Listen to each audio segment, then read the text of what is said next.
सभी बच्चों ने कॉपी कर लिया?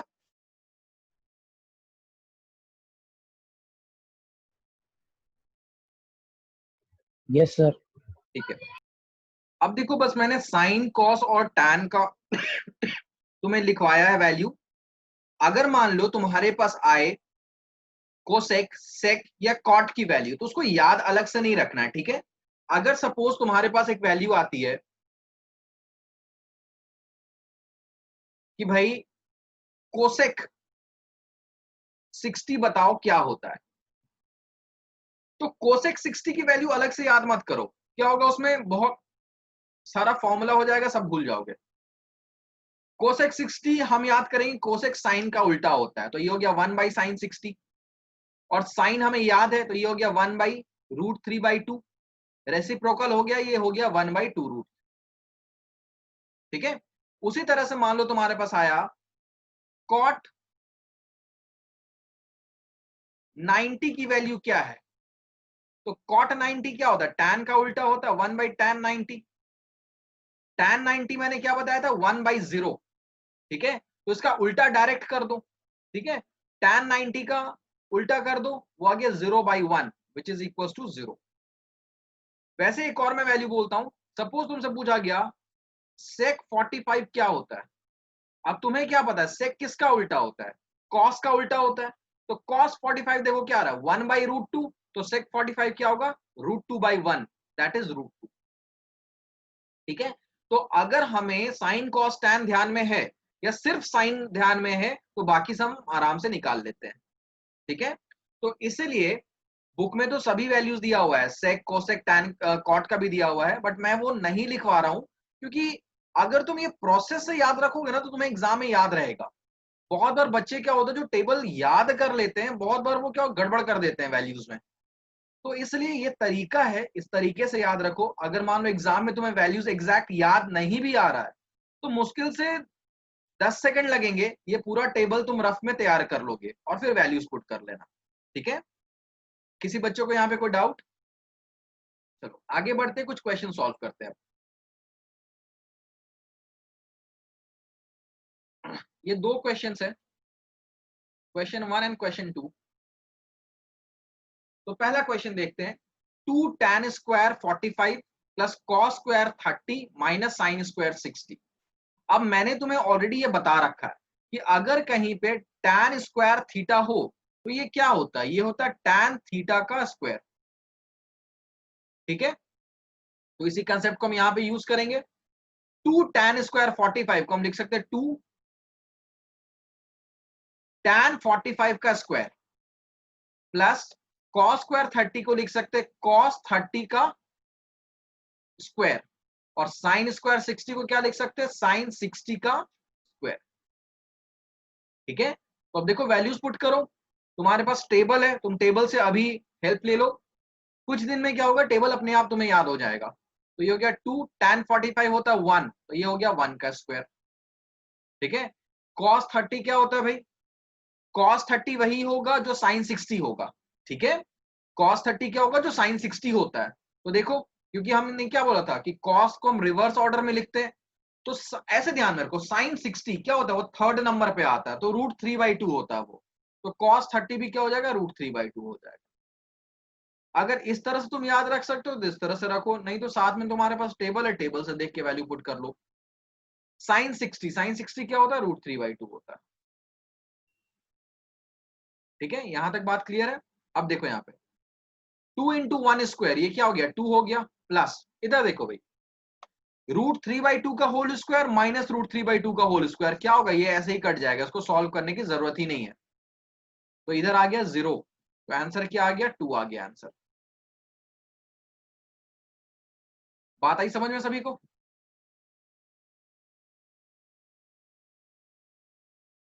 चलो सेकेंड वाला क्वेश्चन ट्राई करके देखो क्या आ रहा है आंसर।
सेकंड का बताओ क्या वैल्यू आ रहा है भाई?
चलो एक बच्चे का 1 आया, बाकी एक बार ट्राई करो।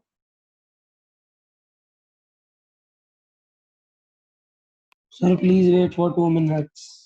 हाँ जी, 2 मिनट चलो बनाओ ना फटाफट।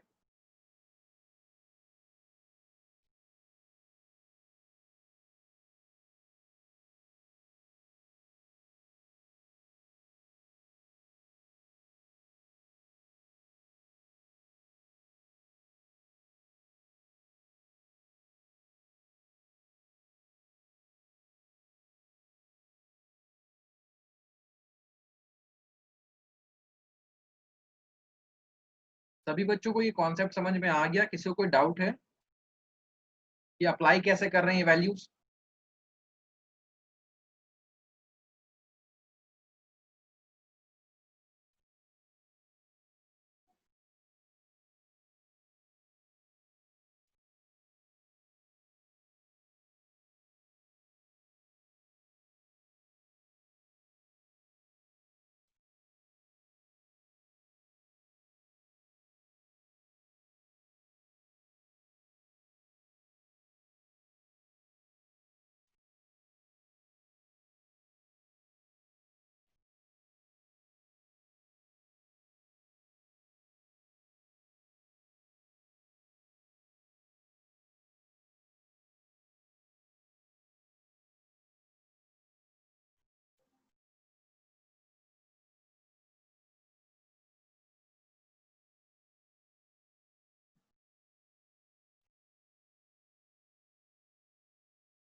चलो देखते हैं किरत क्या आ रहा है आंसर। सर आंसर सर 1 नहीं आ रहा सर, कुछ कट कट के आ रहा है सर आंसर। ये होता है ना इम्पोर्टेंट। चलो लेट्स सी क्या आ रहा है। और किसी का आंसर आ रहा है? कोमल कोई आंसर आया?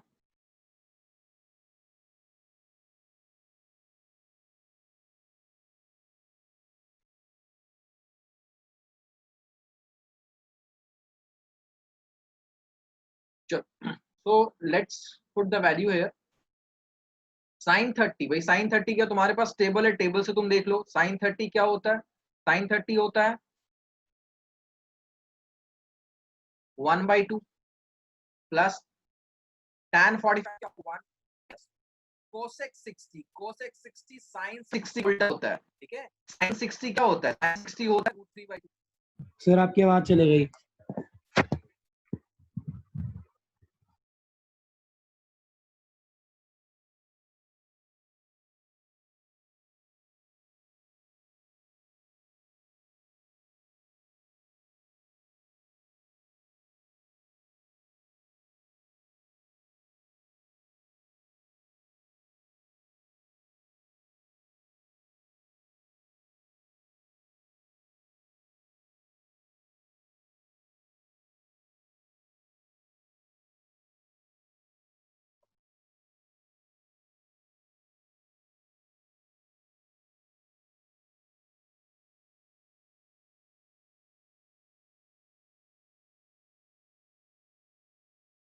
मेरी आवाज आ रही है कीरा तब?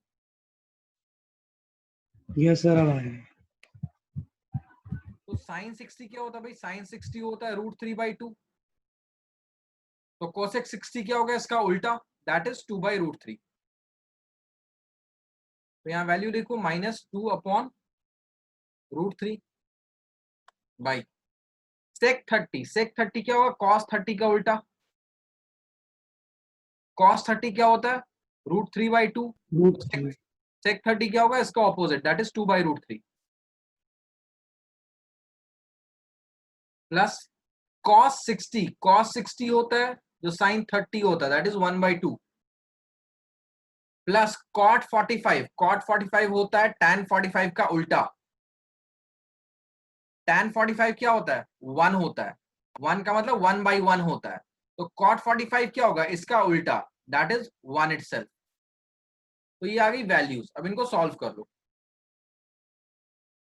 जब हम ऊपर में एलसीएम लेते तो आया 2√3, तो ये होगा √3 प्लस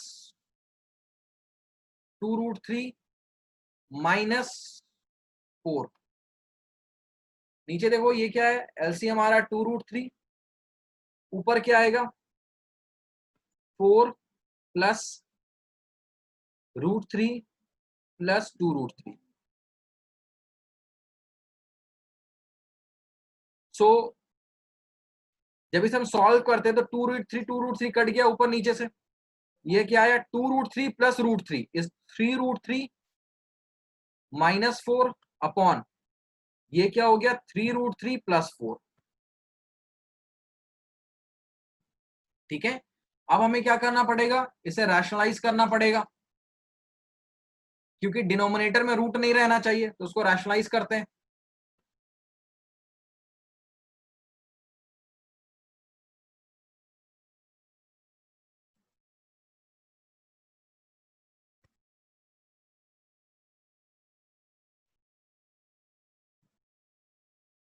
तो इसको जब रैशनलाइज करेंगे ये हो गया 3√3 -4 upon 3√3 plus 4।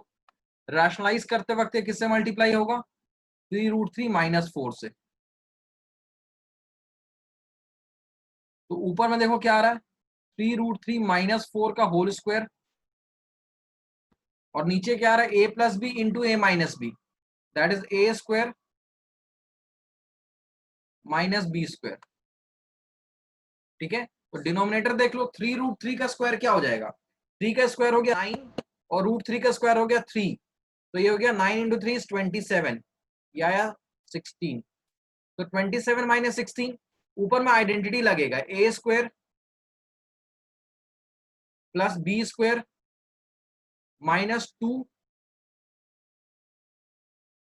AB, so it becomes 27 plus 16 minus 4 3 12 to 24, 24 √3 upon 27 minus 16, ये हो गया 11। तो ये हो गया 27 plus 16, 7 plus 6 13, 2 and 3 43 minus 24 √3 upon 11, ये आ रहा है इसका आंसर।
सभी का हो गया ये कॉपी?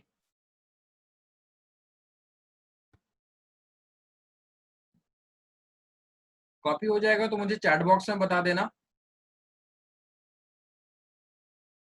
और जिसको समझ में नहीं आया वो भी बता देना, ठीक है?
सभी का कॉपी हो गया? यार तो ये इस तरह के क्वेश्चन समझ में आ गए, डायरेक्ट वैल्यू पुट होने वाले, या और क्वेश्चन इस पे प्रैक्टिस करें? ये टाइप क्लियर है? नेक्स्ट टाइप पे बढ़े या सर आ सेम? गई समझ। ठीक है, किसी को इस टाइप में कोई डाउट नहीं है ना, डायरेक्ट वैल्यूज पुट करके सॉल्व करना है, ठीक है? तो मैं नेक्स्ट टाइप के क्वेश्चन में बढ़ता हूँ।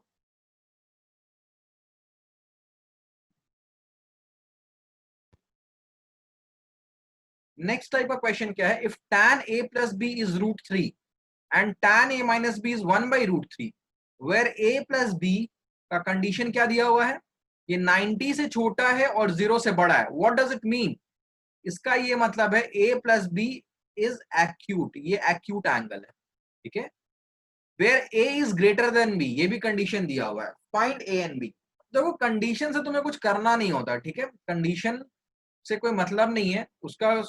जो हम सॉल्व कर रहे हैं क्वेश्चन, उसमें कोई रोल नहीं है, क्योंकि हम जो ट्रिगो में पढ़ रहे हैं क्लास 10 के सिलेबस में, वो एक्यूट एंगल्स के लिए पढ़ रहे हैं। तो हमें इसके बारे में फिलहाल कोई सोचना नहीं है कुछ भी। डायरेक्ट हम क्वेश्चन पे आते हैं। क्वेश्चन में क्या कहा है? tan a प्लस बी, इसकी वैल्यू क्या है भाई? √3 है। और दूसरा क्या होगा? tan a minus B,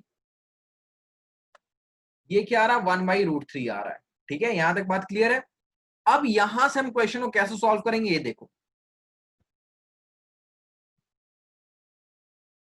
√3 tan की कौन सी वैल्यू होती है? tan 60 जो होती है वो √3 हो जाती है, ठीक है? तो यहां से a प्लस बी जो है इट इज इक्वल टू 60। अब कोई यहां पर tan tan कट मत कर देना, वो कट नहीं हो रहा है, ठीक है? कोई बच्चा tan से tan को कट नहीं करेगा, ठीक है? वो अंडरस्टूड होता है। तो a प्लस बी आ गया 60। उसी तरह से देखो यहां पे tan a माइनस बी 1/√3, 1/√3 क्या आ रहा है? 1/√3 होता है 30। तो a माइनस बी क्या हो गया? 30 हो गया। अब इन दोनों इक्वेशन को सॉल्व कर लो। ये फर्स्ट इक्वेशन है, ये सेकंड इक्वेशन है, देखो क्या आ रहा है आंसर। कैसे करेंगे? एडिंग 1 and 2 कर